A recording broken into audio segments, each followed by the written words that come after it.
Good morning, and happy Thursday from the farm. Welcome to another episode of Thinking Outside the Soil. Thank you for being with us on this beautiful morning.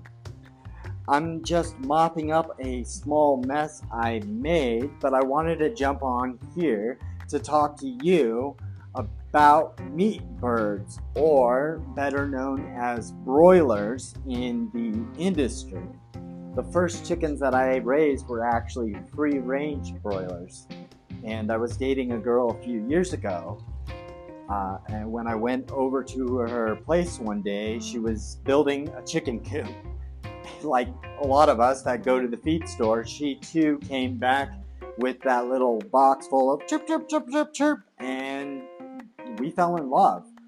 I jumped into building the coop because that's more of my forte at the time.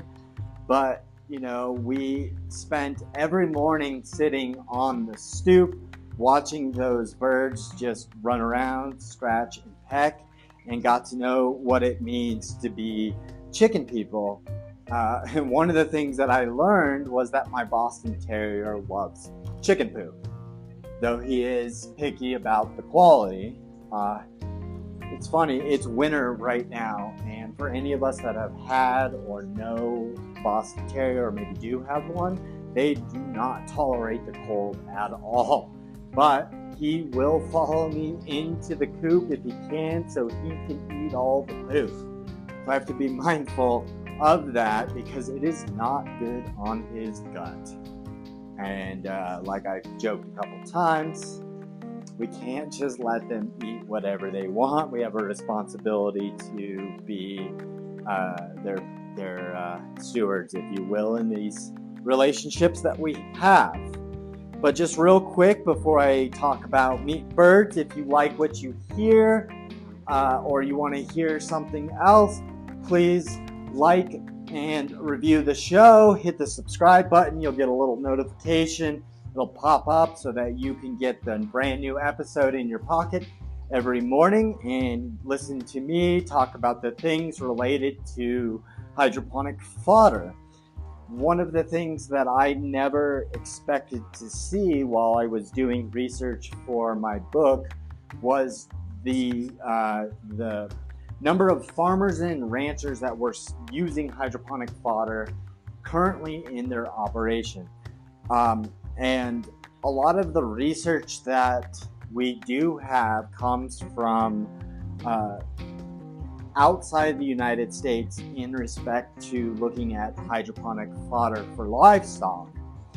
And one of the papers that I found comes out of the Journal of Agriculture and Veterinary Medicine called The Nutritive and Economic Value of Hydroponic Barley Fodder in Broiler Chickens. This is a paper from some African researchers in Uganda who looked at broiler chickens and asked the questions, essentially, what would it look like if we did this feeding regimen of hydroponic fodder, and how is it going to benefit these meat birds?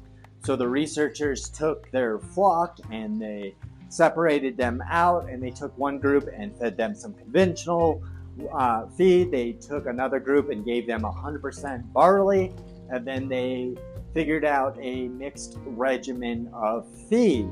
And so without asking you to go into the paper beyond the abstract, the takeaway is that these researchers found that when these broilers were being fed a 50% diet of hydroponic barley and conventional feed, that they were going to slaughter 1 to 2 weeks earlier than those just eating the regular diet or even eating 100% hydroponic fodder. And that is significant in the industry to be able to bring your birds to full readiness 1 to 2 weeks earlier than either your competitor or even than you were doing before in your own operation. So while that sinks in for just a sec, I will be mindful that some of my listeners may not be in the poultry industry or just getting into it. So boilerplate stuff Broiler chickens are a fancy word for meat birds that's used in the industry, as I said earlier, and they're often bred specifically so they grow really fast and they use feed really well. And we slaughtered them at a very young age. Birds can be slaughtered somewhere around 6 weeks and going on up depending upon your production model. And they're typically raised in large numbers. So the feeding regimens that operators adopt are going to be widely important.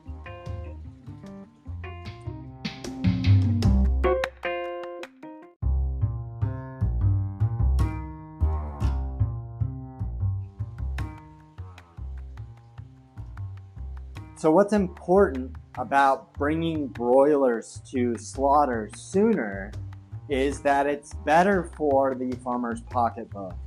And specifically when feeding hydroponic fodder, we're saving even more money. And this is something that I'm seeing in my operation. It's something that I'm hearing from other operators.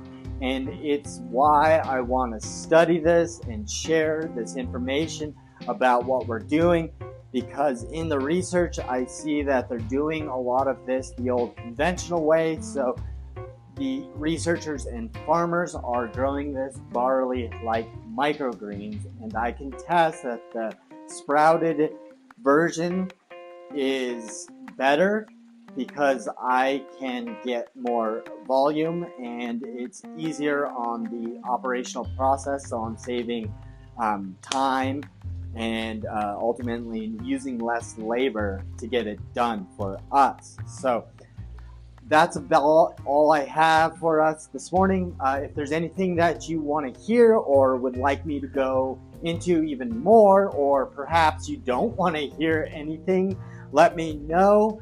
As always, I love to read any email, read any comments, listen to any voicemails, watch any videos. So please leave me those things. And if you haven't already, hit subscribe, hit the little notification button, get me in your pocket every morning. If you enjoy the show, let others know. But thank you for being with us here.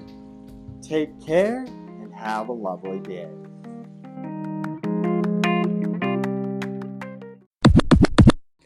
Hey, before you go, check out the links below. Leave me a rating and review and follow the show. Don't forget to get yourself some of our Blooming Health blended sprouting mix. Our mix has been shown to get the best eggs and create the healthiest flocks. With feed costs going up, right now's the time to lock in a subscription so that you can get the best eggs without having to go to the grocery store or the feed store anymore.